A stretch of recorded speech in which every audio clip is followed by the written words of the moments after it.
Welcome back to Cinematic Cravings. Today, we're facing perhaps the most important review in the history of this channel, because The Old Guard 2 is finally out, and as you all know, this channel grew by 50%, maybe even 60%, thanks to The Old Guard.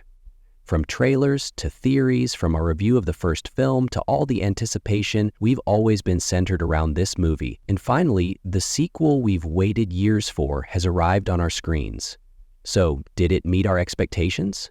We're going to break the film down from every angle, discuss the parts I liked, my criticisms, and what we can expect from the third film. So, before we get started, don't forget to like the video and subscribe to the channel. Let's grow together just like this franchise. Let's dive in. First of all, let me be clear. I watched this movie and I genuinely liked it. Yes, like everyone says, it's definitely not as impactful as the first one, that's for sure. But it's definitely not a bad movie either. On the contrary, it delivers an above-average, enjoyable action experience. And honestly, I'm a little biased because everyone knows I'm absolutely in love with Charlize Theron. If Charlize is in a movie, it's automatically on my radar, and The Old Guard 2 was exactly that. Now, looking at it objectively, does the sequel have its flaws? Of course it does, especially they spent too much time introducing new characters.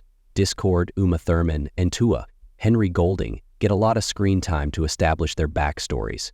Because of that, our main team, Joe, Nikki, Nile, and the other Immortals, are pushed to the background. Especially Nile. She's supposed to be able to absorb the power of the other Immortals. They call her the Destroyer, yet she barely has any standout moments in the film. I was really looking forward to seeing more of her scenes as a viewer. But let's not overlook this. The Old Guard 2 is entirely a setup for the third film. It definitely has that transitional movie vibe. It feels like they're saving the major plot points, big surprises, and deep character development for the third one that might have frustrated some viewers. After all, we've been waiting 5 years for this sequel, and naturally people wanted a more self-contained, complete story. But I feel differently. This is the middle of a series, and honestly, the more movies they make, the happier I am. I wouldn't mind if The Old Guard turns into something like Fast and Furious with 10-15 movies. I'd never get bored. Now, let's talk action scenes. Don't expect John Wick-level sequences. That level of fight choreography is rare. But The Old Guard 2, especially the fight between Andy and Quinn, delivers satisfying action in my opinion. That said, the showdown between Discord and Andy wasn't as legendary as I hoped. They give Uma Thurman a sword as a Kill Bill reference, but that scene definitely stays in the shadow of Kill Bill. Still, Charlize Theron's charisma and acting carry the film. One of the most interesting parts of the movie was Andy becoming mortal again. Remember, at the end of the first film, Andy lost her immortality, and we feel the impact of that throughout this sequel. Andy can no longer move around so recklessly. Knowing she could die at any moment gives her a vulnerability. I'll be honest, I was on edge the entire time watching. She's about to get shot. She's about to die. I kept thinking that. Humanizing Andy adds a whole new flavor to the movie, but on the other hand, I also felt like Andy needed to return to her old form. And in the finale, when Andy regains her immortality, I was genuinely thrilled. If Charlize Theron isn't immortal, that team just feels incomplete. As for Quinn's character, I think they did a great job introducing her. A character who's been trapped at the bottom of the ocean for centuries, constantly drowning and waking up again. The trauma is portrayed really well. Her anger towards Andy is understandable. She's her old friend, maybe even her lover. But I feel like they dragged out Quinn's anger a little too much. Especially near the end of the film, when they reconcile, I wanted a more emotional, powerful moment. Imagine Quinn, wounded, saving Andy's life at the last second. That would have been epic. This missing element bothered me a bit, but overall, I liked Quinn's return. Now for Discord. I can't deny the star power Uma Thurman brings to the film.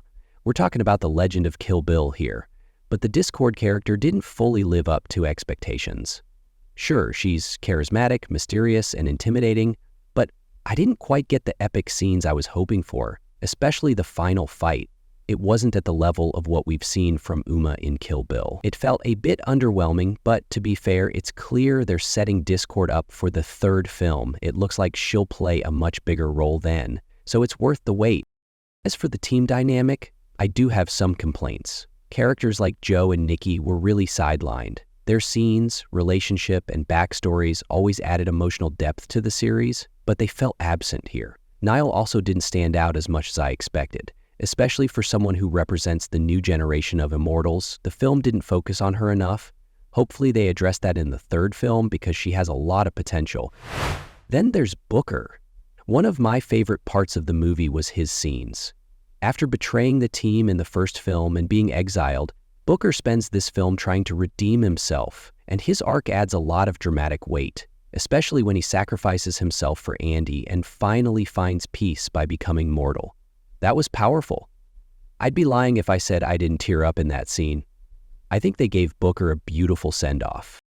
One of the Old Guard 2's strongest aspects, in my opinion, is how much time they dedicate to the characters' inner worlds.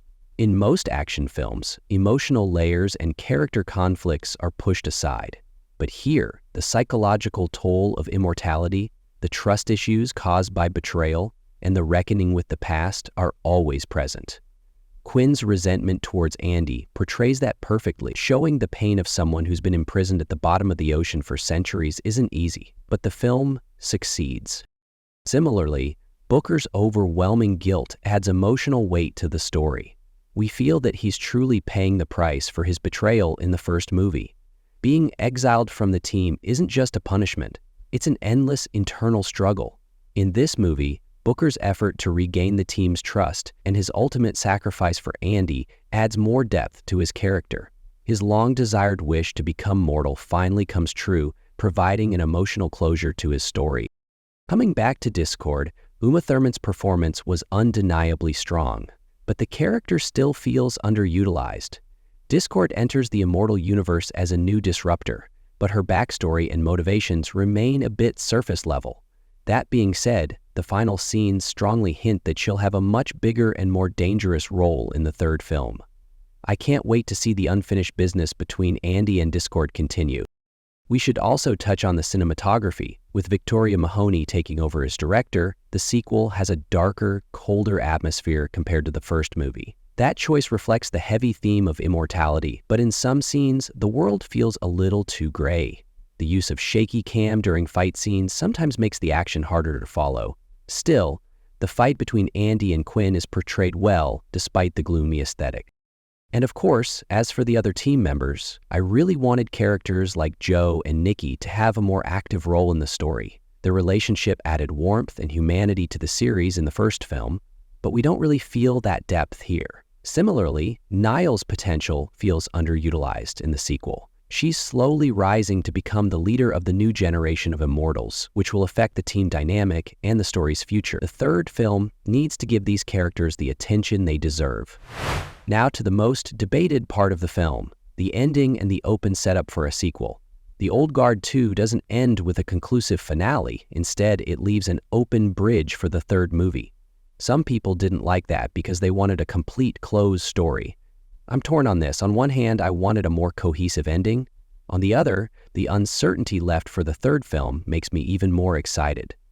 Especially with Andy and Quinn's relationship, Discord's real plans, and the fate of the team, there are so many unanswered questions. We can't forget, the real strength of this series isn't just action, but the moral and emotional conflicts of living forever. At one point, Discord says, humanity will always destroy itself, and will always be forced to watch. That's probably the most powerful and meaningful line in the movie, because immortality doesn't just mean living forever. It means endlessly witnessing pain and loss. That theme adds incredible depth to the series. Maybe the Old Guard 2 doesn't deliver the pace, shocking moments, or unforgettable fight scenes everyone hoped for. But what it does do is expand the universe, invest in the characters' pasts and futures, and keep viewers hooked not just with action, but with curiosity, expectations, and inner character journeys. I love movies designed like this because instead of watching and forgetting, they make you think and eagerly anticipate what's next. Finally, let me clearly share my expectations for the third film. We'll see Niall step more confidently into a leadership role. We'll learn the details of Discord's plans, and Andy and Quinn's relationship will come into focus. Hopefully, the team members will also get the screen time they deserve. Characters like Joe, Nikki, and the new additions to the team need deeper development. The Old Guard 3 has to be the biggest and boldest chapter of the series. I believe Netflix will invest in that because the potential is obvious. To sum up, The Old Guard 2 landed right in the middle of my expectations, but opened massive doors for the future. Yes, it has flaws, but it's definitely not a bad movie. The action is satisfying, the character conflicts are strong, and most importantly, knowing this universe will continue keeps me excited. With Charlize Theron leading the charge, I'm officially counting down to the third film. For me, the series isn't over. In fact, the real story is just beginning. What about you? Have you watched The Old Guard 2? Where do you think the series will go with the third film? What are your expectations for Discord? And did Andy regaining her immortality satisfy you? Drop your thoughts in the comments because, as you know, this series is at the heart of our channel. I can't wait to hear your theories and opinions. And don't worry, I'll be sharing all the latest news, theories, and leaks about The Old Guard 3 right here on this channel. So don't forget to subscribe, turn on notifications, and like the video. The Old Guard universe isn't over. There's still so much to talk about. Take care, and I'll see you in the next video.